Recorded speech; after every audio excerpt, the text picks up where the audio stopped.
스마트폰이 낳은 신인류 포노 사피엔스 최재붕 지음.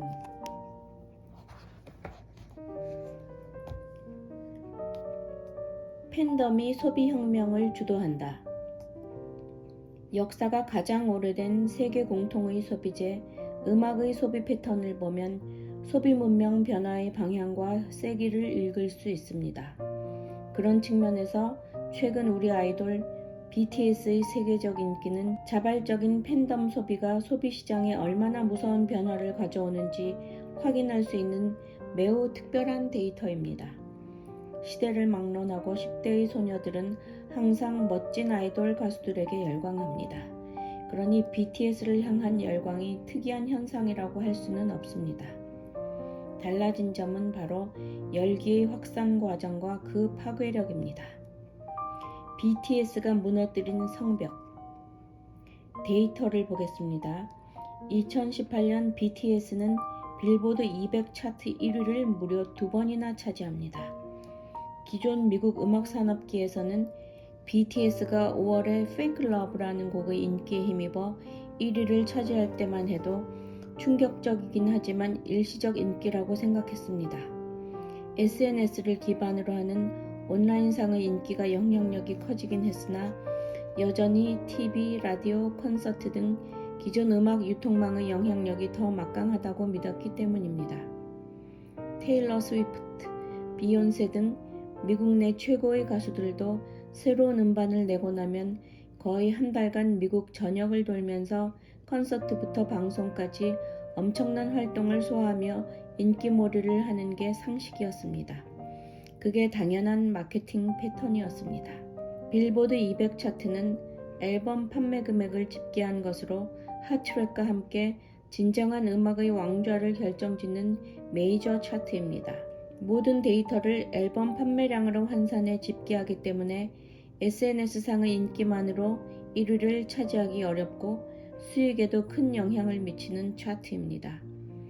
그래서 기존 미국의 음악 비즈니스 업계는 외국 노래가 SNS상의 인기만으로는 쉽게 허물 수 없는 거대한 성벽과도 같았습니다. 오랜 빌보드 역사에서도 외국어 노래가 이 차트 1위를 차지한 건 10번이 채 안 되고 그나마 마지막 1위도 2006년이었다고 합니다. 그런데 BTS가 그 거대한 성벽을 일거에 허물어버린 것입니다. 유튜브에 뮤직비디오만 올렸을 뿐인데 아무 오프라인 활동 없이 메이저 차트를 점령해버린 것입니다. 그것도 3개월 사이 2번씩이나요.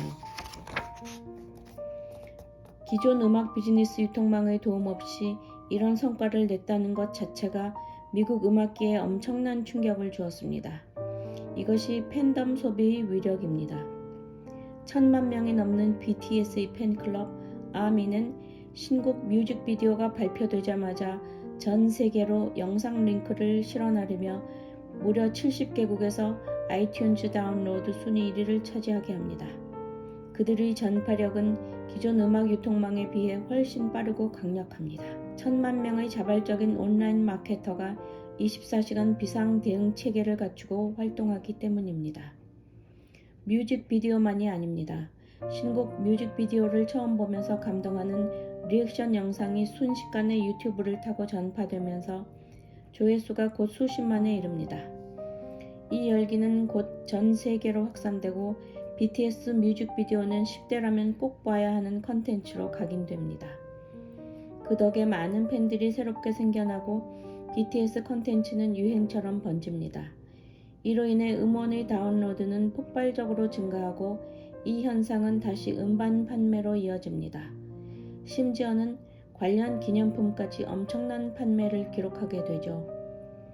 팬덤은 자본이 만드는 마케팅과는 비교할 수 없는 효과를 발휘합니다.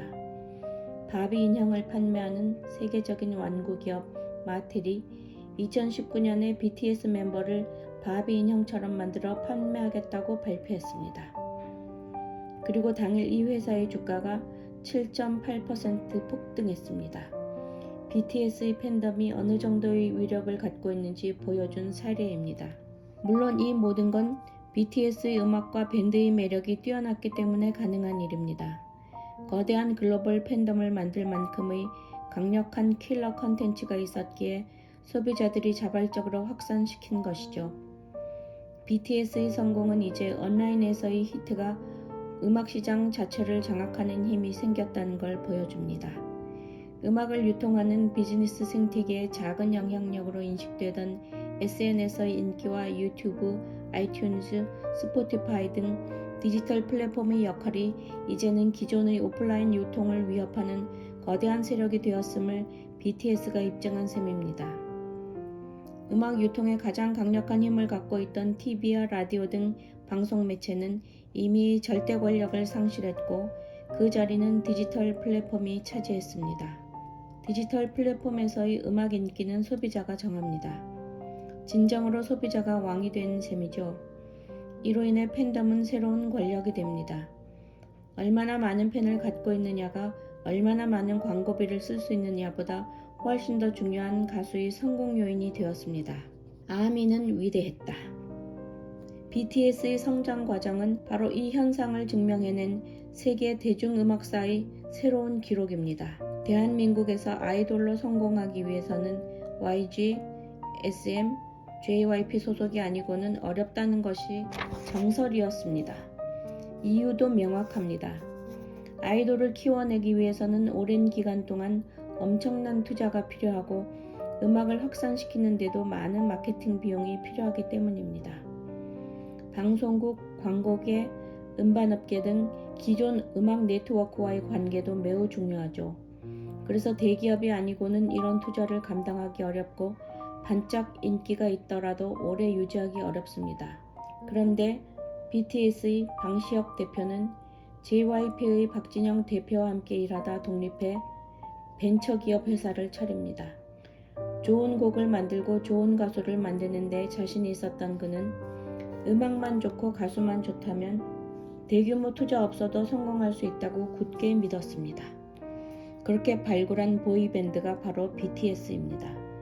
자본도 네트워크도 취약했던 벤처 기획사의 신인 가수가 팬들을 확보할 수 있는 방법은 오직 디지털 플랫폼밖에 없었습니다. TV, 라디오, 방송 매체에 자주 나올 수 없었던 BTS는 데뷔부터 유튜브 방송을 이용합니다. 그 유명한 유튜브 방탄TV입니다. 또한 BTS는 팬들과의 소통은 오로지 디지털 플랫폼에서 하겠다는 전략을 취하죠. 자신들의 춤과 음악이 매력적이라면 팬들이 저절로 생길 거라고 믿은 겁니다. 거대한 음악 비즈니스계의 상식으로 본다면 참으로 순진하고 어리석은 생각이었죠. 그런데 반전이 일어납니다. 오로지 유튜브 방송을 통해 팬들을 키워나가던 BTS는 그들이 열광할 만한 음악과 군무를 보여주며 해외로부터 엄청난 팬층을 만들어갑니다. 국내보다 해외에서 먼저 그들의 매력을 알아본 열광적인 팬들이 SNS를 기반으로 빠르게 확산됩니다. BTS의 데뷔 때부터 팬들은 아미라는 팬클럽을 결성하고 보다 조직적으로 BTS를 위한 온라인 팬덤 활동을 하기 시작합니다. 결성 초기에는 아이돌의 팬덤인 만큼 국내 경쟁 아이돌 팬클럽과의 충돌로 과격한 행동도 많이 했고 부작용도 있었지만 시간이 가면서 국내보다는 미국과 해외에서 더 큰 팬덤을 형성하며 조직적 마케팅을 시작합니다. 특히 2017년 이후에는 전 세계로 거대한 팬덤 네트워크가 형성되면서 이들이 BTS 인기 전파의 핵심 역할을 담당합니다. BTS의 트위터는 이제 팔로워만 2019년 1월 기준 1,800만 명에 이릅니다. 2017년 세계에서 가장 많은 트윗을 만들어내면서 타임이 선정한 미래의 세계 리더 50인에도 선정되었죠. 방탄TV의 구독자 수도 2019년 1월 23일 기준으로 이미 1,400만 명을 넘어섰습니다. 이 네트워크는 BTS의 신곡들이 발표와 함께 전 세계로 확산되는데 엄청난 힘을 발휘합니다. 과거 전통적인 방송과 콘서트가 갖고 있던 파워를 이제는 SNS를 통해 연결된 팬덤이 갖게 된 것입니다.